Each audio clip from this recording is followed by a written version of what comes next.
बिस्मिल्लाहिर्रहमानिर्रहीम। अस्सलामु अलैकुम वरहमतुल्लाहि वबरकातुहू। रमज़ान का महीना बहुत बाबरकत और फ़जीलत वाला महीना है। ये सब्र व शुक्र और इबादत का महीना है। इस महीने में मैंने आपको जो भी अज़कार और तस्बीहात बताई हैं या बता रही हूँ, वो सिर्फ़ उस दिन के लिए या उस टाइम के लिए नहीं हैं। ऐसा नहीं है कि मैंने आपको जो लास्ट वीडियो में ज़िक्र बताया था, जैसे कि सुबहानल्लाहि व बिहम्दिही, वो सिर्फ़ उस दिन के लिए ख़ास है। इसको आप अपनी ज़िंदगी का हिस्सा बनाएं, आप इसको डेली रूटीन में शामिल कर लें। बल्कि मुझे इन तस्बीहात को डे बाय डे बताने का मकसद ये है कि आप इनको पढ़ें और आहिस्ता आहिस्ता इन अस्कार को अपनी ज़िंदगी का हिस्सा बनाते जाएं।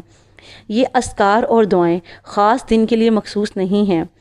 और आपने ये जो कुरानी आयात हैं, ये सारी तस्बीहात जो हैं, ये सारी कुरानी आयात हैं, अल्लाह के नाम हैं। इनको आप किसी भी वक्त पढ़ सकते हैं। ख़ास तरतीब में बताने का सिर्फ़ ये मकसद होता है कि आप आहिस्ता आहिस्ता इन फजीलत वाली आयात को अपनी ज़िंदगी का हिस्सा बनाते जाएं। अगर सारे नहीं तो इनमें से कुछ कलमात या कुछ अज़कार ऐसे होंगे जो आपको ज़ुबानी याद हो जाएंगे और उन्हें पढ़ना आपके लिए आसान हो जाएगा।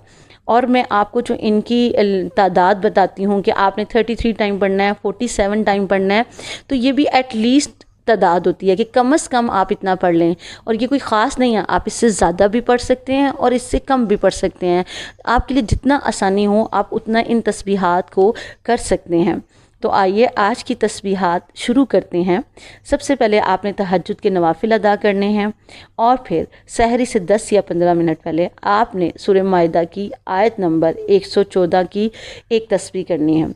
एक तस्बीह भी कर सकते हैं आप, इसको 11 दफ़ा भी कर सकते हैं, 21 दफ़ा भी कर सकते हैं, आपके लिए जितनी आसानी हो, क्योंकि ये एक दुआ है और वो सहरी का जो टाइम होता है वो बहुत कबूलियत वाला टाइम होता है। और फिर आप इसके बाद फजर की नमाज के बाद आपने सूरह तौबा की आखिरी आयत 21 मरतबा पढ़नी है। और बाद नमाज ज़ोहर आपने अल्हम्दुलिल्लाह शरीफ यानी सूरह फातिहा 40 मरतबा पढ़नी है।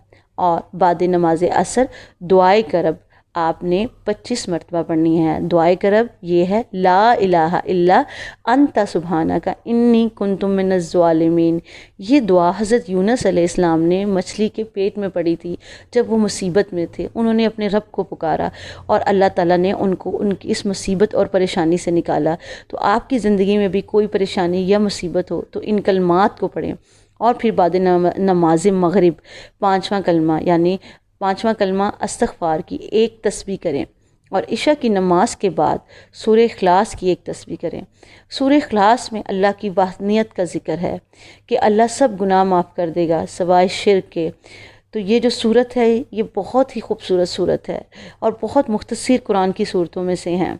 तो आप कोशिश करें कि एक तस्बीह करें। अगर एक तस्बीह नहीं कर सकते तो आपके लिए जितना आसानी है आपके लिए, आप उतनी सूरह इख़लास को पढ़ लें। और आज का ज़िक्र इसलिए बहुत ज़्यादा प्यारा है कि ये जन्नत के ख़ज़ानों में से है, यानी जन्नत के ख़ज़ानों में से, यानी जिसने ये ज़िक्र किया उसने जन्नत का ख़ज़ाना पा लिया। फिर ये ज़िक्र उनके लिए भी बहुत अच्छा है जो बीमार हैं। इसमें कई बीमारियों के लिए शफ़ा है। इसी तरह जिस पर फ़क्र व फाका मुसल्लत है वो भी बाकसरत ये ज़िक्र करे। और वह ज़िक्र क्या है? ला हौल वला कुव्वता इल्ला बिल्लाह।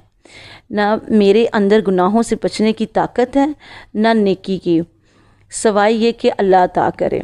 ज़िक्र का फ़ायदा ये है कि हदीस में आता है कि अल्लाह के ज़िक्र से बढ़कर कोई चीज़, कोई अमल इब्ने आदम का ऐसा नहीं है जो इसे अज़ाब इलाही से निजात दिला दे। इसलिए ज़िक्र से अपनी ज़बानों को तर रखें। ज़िक्र करना किसी भी काम में रुकावट का बाइस नहीं बनता। आप घर में कोई भी काम कर रहे हों, साथ साथ अल्लाह के ज़िक्र को भी जारी रख सकते हैं। इन तस्बीहात को अपनी रूटीन का हिस्सा बना सकते हैं। अल्लाह ताला हमें इन अमाल को अपनी ज़िंदगी में जारी रखने की तौफ़ीक़ अता फ़रमाए। आमीन सुम आमीन।